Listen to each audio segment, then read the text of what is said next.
Selamat siang Pak Moko. Selamat siang. Ya, terima kasih untuk keluangan waktunya sudah bersedia untuk saya wawancarai Bapak.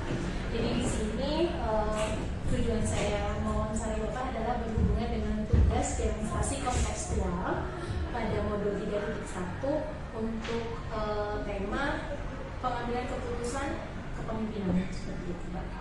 Nanti selama wawancara ini ada 8 pertanyaan yang akan saya ajukan kepada Pak Moko.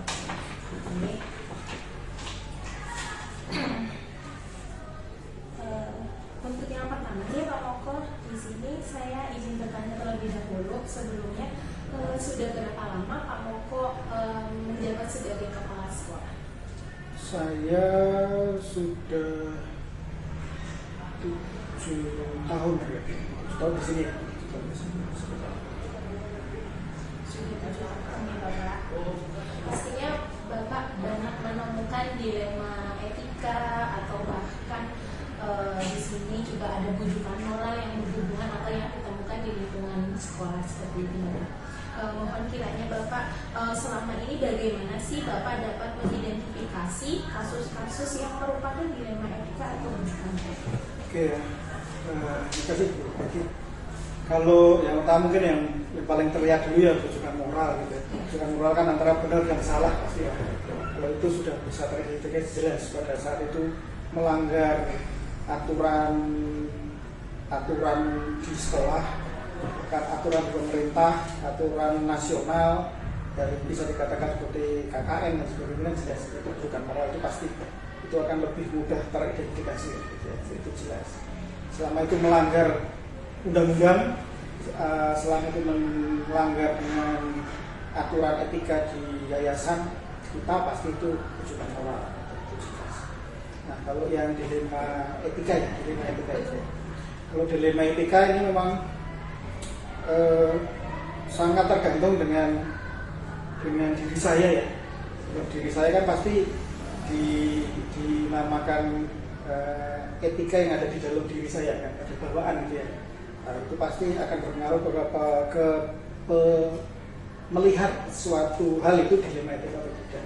Itu pasti kembali ke diri saya karena kan mesti saya akan menggunakan framework saya kan, agama saya, terus mungkin etika yang ada di kehidupan saya dan sebagainya, itu akan muncul di sini. Pertama kali pasti saya akan mengidentifikasi dulu dengan framework saya, ya. Framework etika saya ya, dari sisi agama, dari sisi etika masyarakat, terus seperti apa, nah itu nanti akan bisa tergambarkan. Oh ini nanti ada dilema yang terjadi nih, gitu, sama-sama benar tapi tidak bisa, kita harus milih kan gitu ya, sama-sama benar tapi milih ya. Nah, itu kan itu sangat subjektif gitu ya. Nah, itu yang pertama pasti akan subjektif di saya karena saya akan mengidentifikasi sesuai dengan framework cara berpikir saya. Ya, ini etika ini sesuai dengan saya nih, agama oke. Itu yang pertama. Jadi pasti akan saya mengidentifikasi sesuai dengan framework saya di situ. Yang kedua setelah itu, ini mungkin ada dilema, baru saya akan turun.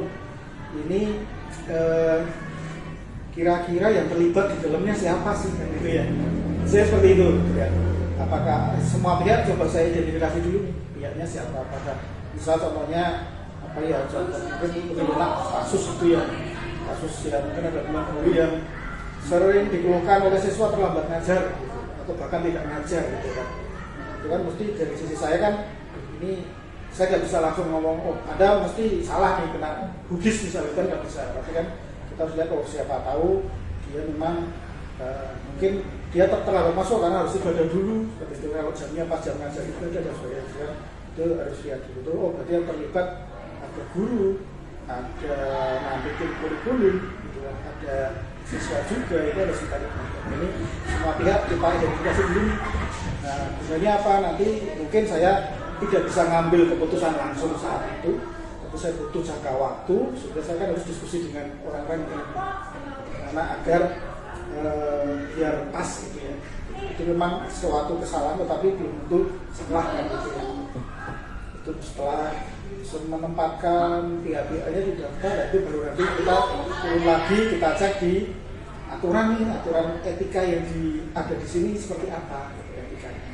Kalau memang sudah disebutkan misal guru tidak boleh terlambat atau jika terlambat maksimal 5 menit dan sedikit itu kan bisa kita sampaikan gitu. Secara etika sudah jelas bahwa oh ya itu memang harus diputuskan nih sekarang, diputuskannya apakah sampai nanti levelnya sesuai dengan aturan yayasan, apakah itu memang perlu kena hukuman disiplin atau cukup kita ajak berbincang dan sebagainya kan gitu ya.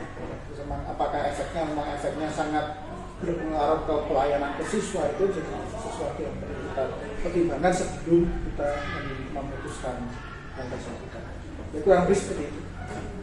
Dari beberapa penjelasan identifikasi kasus-kasus yang tadi Bapak temui, bolehkah Bapak memberikan satu contoh mungkin kasus dilema etika atau dilema moral yang memang sudah Bapak temui selama 7 tahun menjabat sebagai kepala sekolah? Oke, kalau kebutuhan moral sih biasanya dari pihak ketiga biasanya itu ya, ketiga biasa ya namanya bermitra ya, mereka memang punya SOP yang seperti itu ya, tapi ya biasalah menawarkan sesuatu, mereka menjanjikan sesuatu. Nah itu kan pasti kalau di saya sendiri pribadi mesti saya tolak kalau itu jelas gitu. Kalau itu yang moral ya, itu clear itu biasanya dari orang luar bukan dari internal, itu biasanya orang luar. Itu kalau kita juga punya tata integritas, etika di yayasan kita kan juga firm ya. Kita tidak boleh menerima hal yang seperti itu jelas. Itu yang satu contoh. Saya nggak bisa nyebutin mitranya siapa, tapi terus kalau yang dilema etika mungkin seperti tadi ya, ada guru yang terlambat datang lah, entah itu ngajar, entah itu datang ke sekolah. Itu kan sesuatu yang secara layanan pasti orang langsung akan berimbas bahwa layanan sekolah akan berkurang karena kan gurunya terlambat. Kalau yang biasa saya lakukan ya berarti saya akan ngobrol dengan teman-teman dulu ya, teman-teman yang terdekat untuk menyampaikan memframework saya, karena saya tidak bisa ini, mungkin dia terlambat karena di rumah ada kepentingan, siapa tahu ada keluarga yang sakit dia harus ngantar dulu dan sebagainya. Mungkin dia izin ke teman yang lain tapi tidak langsung ke saya misalnya, saya kan tidak tahu hal tersebut gitu ya. Nah, itu yang harus yang dulu pernah saya sampaikan gitu. Jadi yang pertama saya akan mencari informasi dulu kenapa dia kok sering terlambat gitu ya. Nah, terus yang kedua setelah itu ya kita sampai ke level yang terlibat siapa nih PIC-nya yang bisa membantu saya untuk memastikan permasalahannya ada di mana. Berarti kan ada tim dari tim kurikulum atau teman sejawat atau nanti dari manajemen. Setelah ngobrol ya mungkin sesuatu hal biasanya sih paling kita panggil gitu ya, kita panggil bahwa kita tanya gitu. Karena kan belum tentu dia salah juga gitu. Kita tanya dia waktu itu dia cerita memang dia selama sebulan ini tidak bisa berangkat pagi karena memang di rumah harus merawat ibunya dulu ternyata. Oh ya sudah, berarti karena kebetulan beliau guru part time ya udah berarti kan saya lebih fleksibel ya. Soalnya saya minta ke kurikulum ya udah kalau itu dijadwalkan jangan di jam pertama beliau ngajar misalnya. Bukan temannya dia geser ke akan selesai. Nah, seperti itu. Contohnya itu aja yang paling mudah seperti itu. Ya, berarti masuknya kalau misalnya saya simpulkan ini nanti masuknya ke dalam dilema etika rasa keadilan lawan rasa kasihan seperti itu. Ya. Kan nggak mungkin kita langsung mengeluarkan gitu kan nggak mungkin karena itu kan walaupun kita tahu bahwa hal itu salah sebenarnya dia melakukan kesalahan, tapi kan kita nggak bisa semena-mena langsung Anda udah keluar aja kan bisa. Kita harus tahu. Jadi tetap ada harus konfirmasi dari yang bersangkutan dulu, kemudian baru nanti pasti ditemukan apa alasannya ya Pak.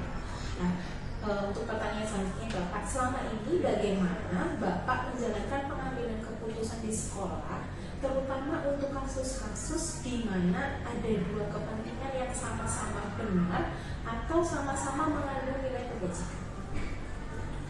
Cara pengambilan keputusan itu.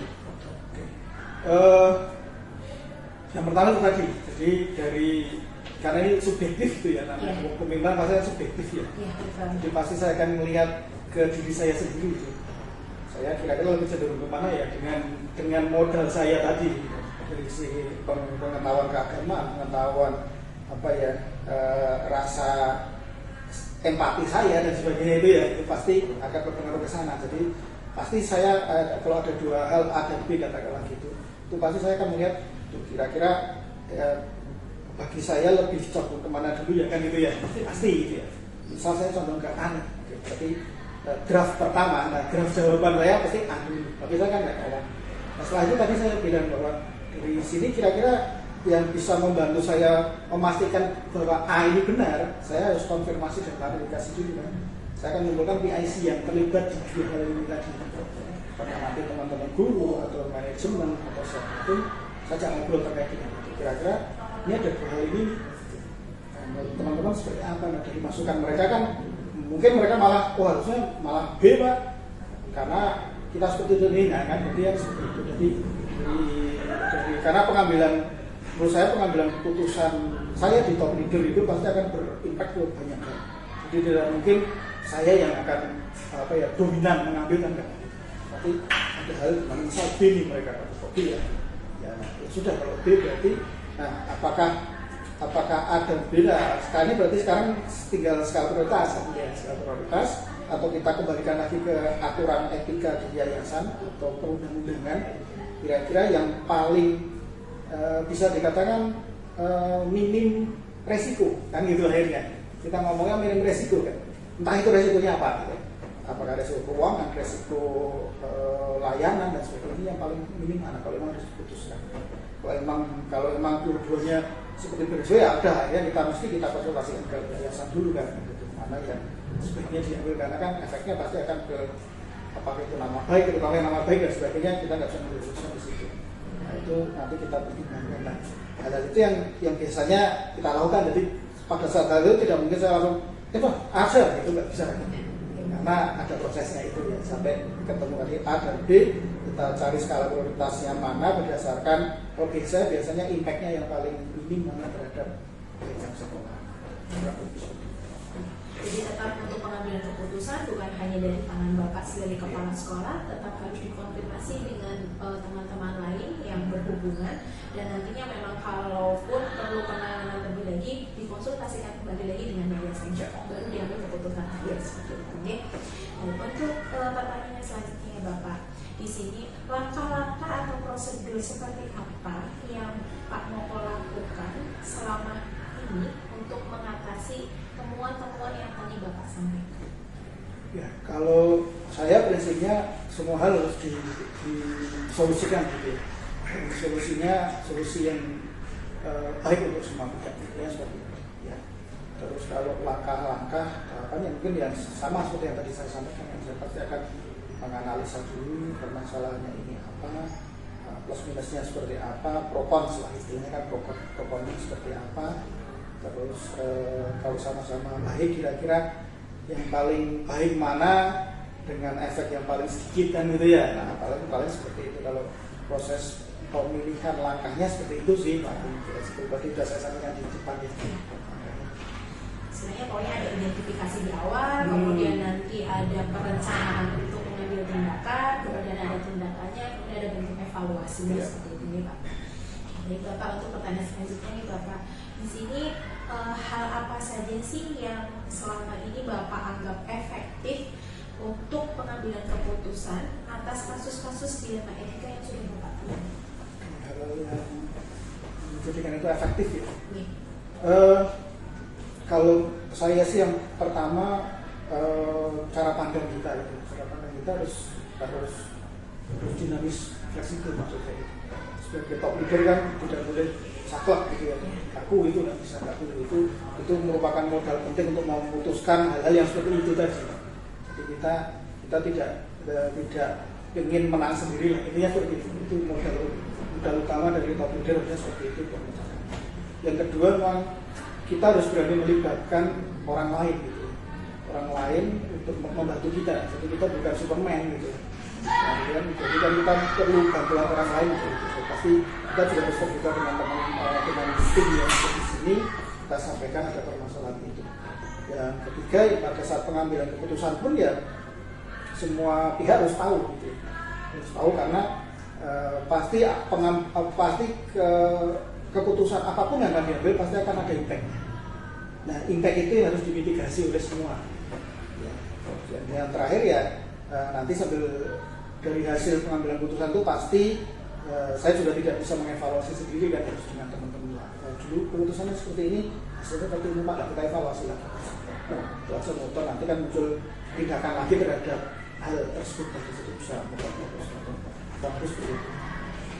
Jadi tadi ada langkah-langkah yang paling efektif untuk mengatasi kasus-kasus biometrik yang dihubungi Bapak.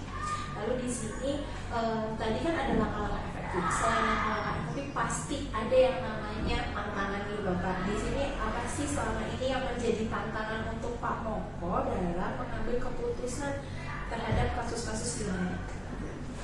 Tantangannya yang pertama pasti dari diri saya sendiri ya, karena utama kan. Iya, betul. Dan saya yang pertama melihat masalah atau itu sebagai masalah kan pasti saya ya. Jadi tantangannya ya pasti saya harus punya keinginan untuk mengembangkan kompetensi gitu ya. Intinya pertama itu proses literasi dan sebagainya harus kuat juga. Itu tantangan utama. Jadi pada saat ada masalah ya mau nggak mau kalau memang saya tidak tahu ya saya harus cari tahu gitu. Nah itu aturan dan sebagainya terkait dengan kemampuan literasi sangat penting, tantangan itu. Terus yang kedua memang komunikasi. Nah komunikasi kadang-kadang kalau top leader itu kan kalau sudah ada maunya ya harus kan gitu ya. Itu tantangan besar juga gitu. Ego. Jadi ego diri pada saat di posisi top leader itu menjadi hal yang memang perlu ditaklukkan di tantangan tersebut sehingga kita bisa berbicara dengan orang lain, bisa menyampaikan ke orang dengan cara-cara yang baik juga. Terus yang ketiga tantangannya menyampaikan hasil keputusan itu ke pihak yang bermasalah gitu. Itu kan pasti harus siap dengan tanggapan yang berbeda terhadap yang kita lihat punya masalah tadi. Dan kita juga harus siap, jadi cara menyampaikannya kita juga harus siap terkait dengan reaksi mereka dan sebagainya, itu harus kita jelaskan dulu. Sudah kita persiapkan, itu tantangan juga menyampaikan hasil. Yang terakhir ya pasti tantangannya mengevaluasi, itu pasti, karena kan itu hal yang penting juga. Jangan-jangan pengambilan keputusan yang dulu ternyata salah juga ternyata kan gitu ya, walaupun itu benar, tapi kok nggak efektif ya, itu nggak efektif ya. Itu juga tantangan, karena tantangan kan kita harus merefleksikan diri ya, dan tidak mudah merefleksikan diri. Karena kan kalau untuk evaluasi, kalau dari yang bersangkutan atau dari kita yang memang melakukan kesalahan, kalau tidak ada penilaian lagi atau refleksi tetap aja sama aja seperti itu. Oke, baik Bapak. Nah di sini untuk pertanyaan selanjutnya cukup panjang Bapak nanti. Apakah Bapak memiliki schedule atau jadwal tertentu dalam penyelesaian sebuah kasus biometrika? Kemudian apakah di sini Bapak akan langsung menyelesaikan di tempat atau menyelesaikan sesuai dengan jadwal yang sudah Bapak buat? Oke. Kalau karena permasalahan ini kan tidak terjadwalkan juga, pasti kan kita tidak punya jadwal untuk ini ya. Tetapi kalau perkiraan harus diselesaikan apa tidak saat itu mungkin tergantung dengan permasalahannya. Ya, kita kan bisa lihat permasalahannya. Kalau itu memang saya lihat tidak efeknya ke sekolah tidak terlalu besar, efek ke yang bersangkutan tidak terlalu besar, ya pasti akan salah selesaikan saat itu juga. Itu dengan ya itu kalau itu kan dengan framework saya, dengan modal framework saya. Tapi biasanya itu yang katakanlah level permasalahannya rendah. Nah kalau menurut saya level permasalahannya sudah termasuk menengah ke atas, nah ini memang perlu waktu seperti yang tadi, karena langkah-langkahnya kan harus mengumpulkan, mengidentifikasi siapa yang terlibat, saya harus mengumpulkan teman-teman yang terlibat juga, saya harus bicara dengan mereka, saya harus berdiskusi sampai ke sana. Ya. Kalau pengalaman kita sih biasanya memang tidak boleh terlalu lama ya. Kalau pengalaman saya menyelesaikan seperti itu paling harus bisa diselesaikan di minggu berikutnya biasanya. Tapi kalau yang bersangkutan dengan layanan, ya semakin cepat semakin baik. Dan selama tidak ada isu, mungkin biasanya 3 hari harus sudah selesai. Sudah harus ada solusi, sudah ada tindak lanjut, ya, gitu. Bukan berarti itu langsung harus terputuskan saat itu tidak, tetapi diputuskan satu tidak, tapi minimal ada next stepnya itu sudah ya tidak boleh terlalu lama kan. Ada penanganan awal dulu Ya pasti kan. Untuk yang selanjutnya Bapak, di sini ada pertanyaan lagi. Adakah orang atau faktor-faktor apa sih yang selama ini mempermudah atau membantu Bapak dalam mengambil keputusan dalam kasus-kasus ini? Faktor atau tidak ya, kalau faktor pasti dari diri kita ya. Jadi pengalaman saya sendiri sebagai leader, pengalaman saya sebagai karyawan, sebenarnya itu kan memunculkan cara berpikir gitu ya. Itu sesuatu hal yang sangat membantu minimal mengidentifikasi di awal. Terus yang kedua ya pasti pihak yang membantu saya pasti ya tim juga gitu ya, teman-teman sejawat, teman-teman guru yang ada di sini otomatis yang terlibat dengan permasalahan itu. Sepertinya itu aja sih yang membantu gitu ya. Pertanyaan terakhir nih Bapak, dari semua hal yang sudah disampaikan oleh Bapak, pasti ada istilahnya pembelajaran yang bisa Bapak dapatkan. Nah, di sini apa sih pembelajaran yang bisa Bapak petik atau yang Bapak dapatkan dari pengalaman Bapak dalam mengambil keputusan di dalam etika? Oke.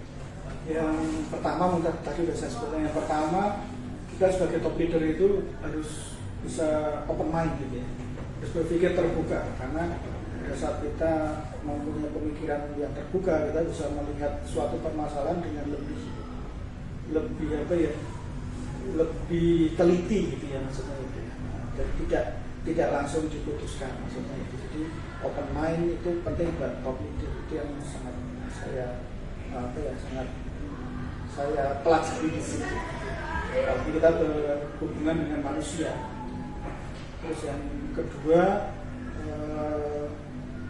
melakukan komunikasi yang efektif itu juga sangat penting gitu, pada saat ada permasalahan tersebut. Cara berkomunikasi yang tepat, cara komunikasi yang jelas, dan bisa meminimalkan kesalahan informasi itu sangat penting. Ya. Terus yang ketiga ya kolaborasi dengan semua tim juga itu harus. Top leader pada saat mengambil keputusan tetap kita harus mempertimbangkan semua pihak atau stakeholder yang kita miliki. Jadi semakin banyak kita berbincang terkait dengan itu dengan cara yang berbeda-beda ya kan gitu. Itu insya Allah keputusan juga akan baik untuk semua. Kurang lebih seperti itu. Ya, paling cukup seperti itu saja Bapak berkaitan dengan untuk demonstrasi kontekstual yang berkaitan dengan tugas saya. Terima kasih kepada Pak Koko atas kesempatan waktunya sudah berkenan untuk menjawab pertanyaan saya yang berhubungan dengan dunia etika. Mohon maaf apabila selama wawancara ini ada tutur kata atau sikap saya yang kurang. Selamat siang Pak Koko. Assalamualaikum. Assalamualaikum warahmatullahi wabarakatuh. Selamat siang Ibu Mela. Selamat siang juga Mbak. Mohon maaf ini mengganggu waktu mengajarnya ya Ibu. Ya. Di kesempatan ini mohon izin di sini saya ingin mewawancara Ibu terkait dengan pengambilan keputusan yang ada di sekolah Ibu. Iya, sehubungan dengan Ibu selaku kepala sekolah di SD Negeri 30 Kertopuan. Jadi saya memanggil Ibu sebagai narasumber untuk tugas saya pada kesempatan kali ini. Oh begitu Iya. ya. Iya. Mohon izin ya Ibu nanti Iya. untuk selama proses wawancara ada kiranya 8 pertanyaan yang akan saya ajukan kepada Bu Nela seperti itu. Ya. Ya. Mudah-mudahan saya bisa menjawabnya ya. Insya Allah Ibu. Pertanyaannya seputar dengan pengambilan keputusan saja sih Ibu, pasti nantinya Ibu bisa menjawab ini semua. Ya baik Ibu, sebelum nanti masuk ke pertanyaan yang akan saya tanyakan kepada Ibu, di sini saya ingin mengetahui sudah berapa lama ya di sini Ibu Nela sebagai kepala sekolah. Oh, ya. Terima kasih Mbak. Ini kebetulan saya itu diberi amanah baru mulai kemarin tanggal 21 Juni 2023. Iya. Sebelumnya seperti yang lain menjadi guru biasa. Untuk menjadi guru biasanya berarti sudah cukup lama ya Ibu? Alhamdulillah dari tahun, kalau Wiyata Bakti itu dari tahun 88. kita diangkat menjadi CPNS di tahun 2007. Iya. Sudah cukup lama sekali Iya, ya. alhamdulillah. Sudah hampir 30 38 ya. tahun. Sudah kelas sebentar purna. Baik Ibu. Nah di sini kan karena berhubungan dengan pengambilan keputusan, jadi di sini ada beberapa yang nanti akan saya ajukan pertanyaan kepada Ibu. Tapi sebelum nanti saya mengajukan beberapa pertanyaan, selama Ibu menjabat kepala sekolah untuk beberapa waktu ini, pastinya ada beberapa hal yang nantinya menjadi dilema etika. Pasti. Itu ya pasti ya Ibu. Iya. Boleh Ibu menyebutkan apa sih dilema etika atau bujukan moral yang memang pernah Ibu temui selama menjabat menjadi kepala sekolah ini? Gitu? Oke, ya terima kasih Mbak. Saya berusaha untuk menjawabnya. Kalau di SD kami, perkenalkan, nama saya adalah Puspita Dwianawati selaku kepala sekolah di SD Negeri 3 Provinsi Pulau ini.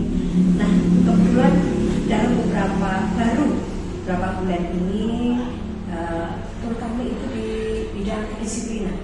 Ya, kedisiplinan untuk di waktu kami masuk itu luar biasa, ya sangat rendah, sangat rendah. Nah kebetulan karena kami sudah terbiasa dengan bukan dunia kekerasan, ya tetapi dengan kedisiplinan, ketegasan karena kami seorang pemuda pramuka, sehingga kami memang satu ini kedisiplinan tentang waktu. Ya waktu di mana baik untuk siswanya maupun untuk gurunya, terutama di bidang kehadiran. Ya itu yang mungkin ini nanti bisa diambil untuk bahan untuk sebagai bahan acuan ya mungkin ya untuk bagaimana nantinya saya untuk bisa mengambil keputusan untuk langkah-langkah yang akan saya ambil.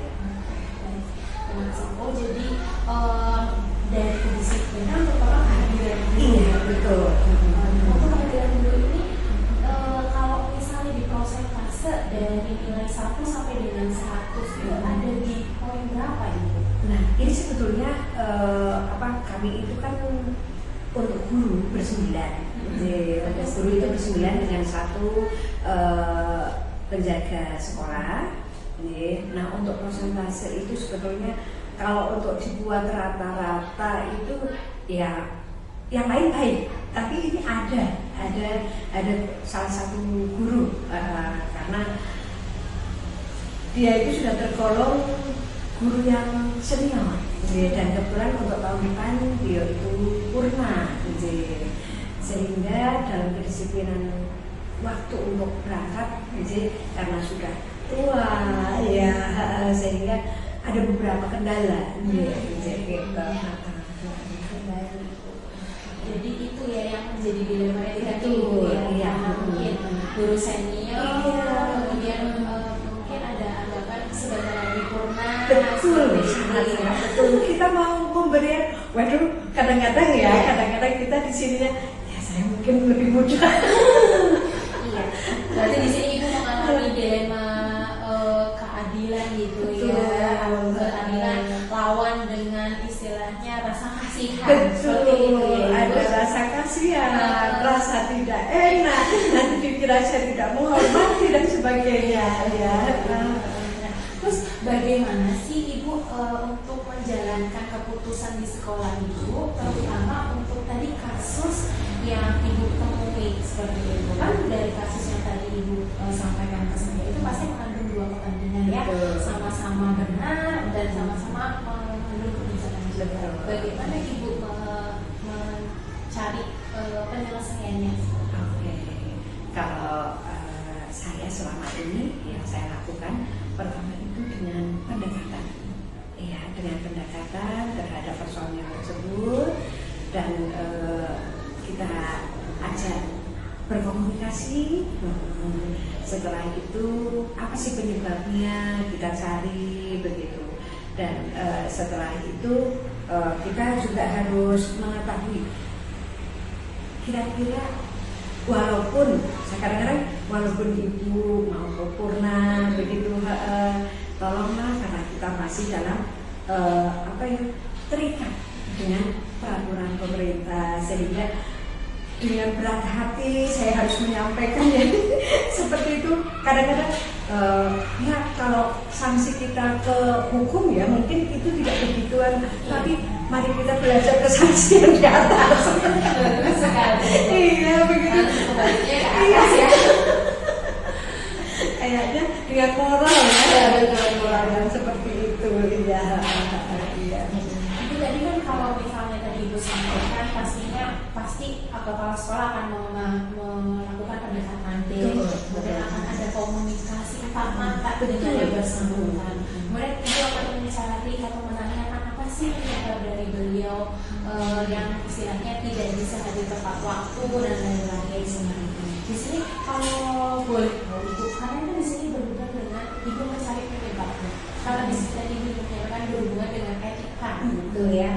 Nah, jadi di sini kan penyebab itu selain tadi Ibu disampaikan di awal, satu karena sudah senior, terus karena guru yang bersangkutan beranggapan kalau kita saya sudah sempurna, apakah ada alasan lain Ibu selain dari alasan tadi yang sudah disebutkan? Iya, kebetulan alasan yang terutama ini karena itu kesehatan. Iya, karena kesehatan dan jaraknya jauh. Iya, jarak dari rumah ke sekolah itu lumayan. Kita harus melalui ada beberapa trafik. Iya, sehingga itu juga merupakan kendala karena sudah usia, terus masih harus naik kendaraan, terus dalam kondisi memang dia kurang sehat begitu. Berarti kalau jarak rumah itu kira-kira berapa kilometer Ibu antara rumah dengan SD Negeri ini berarti lebih dari 5 kilo ya. Lebih dari 5 kilo ya. Dan beliau itu harus mengendarai kendaraan Sendiri. Iya, kebetulan memang dia tinggalnya sendiri sekarang. Iya, karena anak-anaknya sudah pisah dengan orang tua, ya suami sudah tidak ada, begitu kebetulan sendiri. Jadi yang terutama itu karena faktor kesehatan, Betul, gitu ya.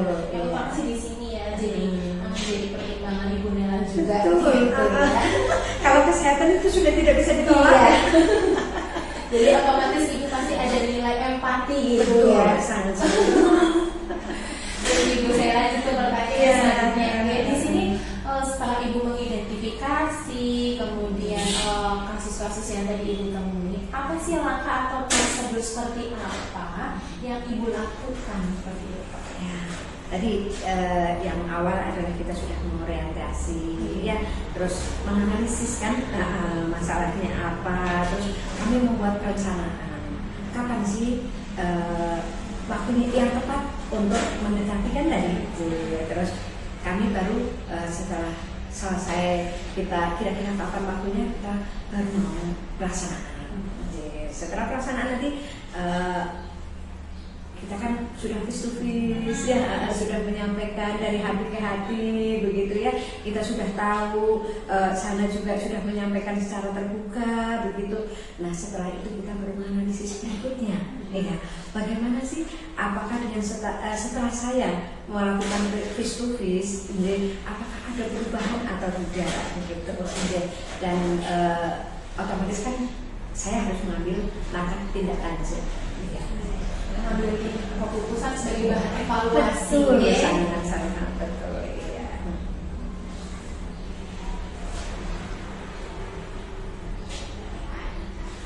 Lalu di sini Bu, hal apa saja sih yang selama ini Ibu Nela anggap efektif dalam pengambilan keputusan pada kasus-kasus di rumah etika yang Ibu temui di sekolah? Nah, ini ya, kalau untuk hal yang efektif itu tadi terutama kedekatan dari hati-hati ya, itu yang utama itu. Jadi kalau kita sudah saling terbuka, sudah tahu satu sama lainnya, insya Allah untuk kita mau merubah ya, itu sangat-sangat gampang. Kalau kita tidak berdekatan itu susah ya. Oh iya. Ya baik Ibu. Lalu di sini pastinya selain ada pendekatan, pasti Ibu akan menemui hal-hal yang menjadi tantangan besar Ibu sebagai kepala sekolah untuk keputusan dari kasus-kasus di rumah kita yang Ibu hadapi. Iya. Pak, apa saja sih Ibu tantangannya? Nah, tantangannya itu otomatis dari diri sendiri ya. Dari sini ya, otomatis dari kesadaran. Ya, nah itu kalau kita sudah sadar, kita saling sama-sama sadar bahwa kita satu ada aturan tadi, ya, terus jangan menjadikan lemah gitu. Kita harus tetap semangat itu. Pokoknya kuncinya satu, sadar diri. Sadar diri. Iya. Ya, itu kuncinya ya. Iya. Karena kalau misalnya dari kita pun tidak bisa menyadari apa sih sebetulnya kesalahan itu, kita tidak akan bisa mengevaluasi. Iya. Karena kata pepatah kan kita lebih mudah untuk menilai seseorang daripada menilai diri sendiri. Betul sekali Ibu. Nah, di sini Ibu yang selanjutnya mungkin dari tadi tantangan yang sudah Ibu temui. Nah, lalu di sini apakah Ibu memiliki agenda atau jadwal tertentu dalam sebuah penyelesaian kasus di dalam etika? Kalau untuk jadwal, saya kira tadi kan sudah direncanakan ya, ada perencanaan sehingga memang kita harus waktu khusus ya. Memang kita harus mempunyai waktu khusus untuk prosedur ya. Ada yang tadi tahapan-tahapan pengajian masalah dan sebagainya itu tadi, dengan kita mendengarkan pendapatnya begitu, sehingga kita nanti akan menunjuk regulasi yang berlaku dengan pengambilan nantinya untuk mengambil suatu keputusan. Berarti Ibu langsung menyelesaikan di tempat? Otomatis dengan ini tadi kan kita sudah ada perencanaan ya. Berarti langsung menyelesaikan di tempat sesuai dengan perencanaan yang sudah ditentukan. Betul. Nah, prosedurnya Bu seperti apa sih Bu kalau boleh tahu? Kalau saya melalui prosedurnya itu tadi melalui tahapan pengajian, terus kita mendapatkan kesimpulan. Nah, setelah kesimpulan itu kita baru secara regulasi kita baru memutuskan. Di sini adakah seseorang atau faktor-faktor apa sih yang selama ini mempermudah atau membantu Bu Nela sebagai kepala sekolah dalam mengambil keputusan dalam kasus-kasus di dalam kita? Nah, alhamdulillah kalau di SD kami itu dengan cara musyawarah, ya. Terus dengan keterbukaan, ya, dengan proaktif dari teman-teman dengan saya begitu, dan komunikatif ini yang utama adalah kita saling komunikatif, ya, harus sportif gitu, memberikan ya walaupun sudah tua tadi ya, bagaimana caranya, ayo tetap semangat gitu. Dan saya selalu kepada yang muda, tolong contohlah mereka yang walaupun senior tapi pasti tetap mempunyai semangat ya. Tadi yang sakit tetap berangkat walaupun kedisiplinannya terlambat. Ya, tapi itu memang tidak boleh disiplin ya. Tapi apalagi ada faktor yang lain yang sangat-sangat urgent tadi ya sudah tidak apa-apa. Kita juga sebelum membuat keputusan kita juga harus tahu kepentingan yang urgent dan tidak, ya kan. Makanya untuk selalu ini lebih ke hati, ini lebih ke mana gitu kan ya, kita harus tahu gitu sebagai kepala sekolah gitu. Kemudian untuk yang terakhir nih Ibu, dari semua hal yang tadi sudah Ibu sampaikan, pembelajaran apa sih yang bisa Ibu Nela dapatkan dari pengalaman Ibu dalam mengambil keputusan tersebut? Yang saya dapatkan Mbak untuk pembelajaran tentang dilema etika ini, di mana sebelum kita memutuskan sesuatu itu kita harus tahu akar permasalahannya, terus apakah itu urgent atau tidak, ya. Terus kita juga harus menggunakan hati dan perasaan. Nah, di samping itu nanti setelah tadi ada pendekatan dan sebagainya, kita harus mengevaluasi dengan cara pembinaan, ya, terus apa ya? Setelah mengkaji, membina, kita harus memutuskan dengan apa ya? Penuh perasaan tadi. Jadi intinya dengan keterbukaan pasti kalau memutuskan segala sesuatunya akan mudah dan akan diterima oleh kedua belah pihak. Iya, mungkin itu yang harus saya bisa sampaikan karena ya dulu sewu ya. Pengalaman yang baru sedikit. Bapak Ibu, tapi sudah luar biasa sekali jawaban-jawaban Ibu berikan atas pertanyaan yang saya sampaikan. Sudah menggambarkan bagaimana Ibu mengambil keputusan atas kasus-kasus di mana kita akan rujukan pola yang terjadi di sekolah. Alhamdulillah, mudah-mudahan jawaban saya memuaskan, tapi saya bukan pemuas. Oke. Terima kasih banyak Bu Nela atas kesempatannya dan sudah berkenan untuk saya wawancarai. Mohon maaf sebelumnya jika ada kata-kata atau sikap saya yang tidak pas selama melakukan wawancara ini. Oke.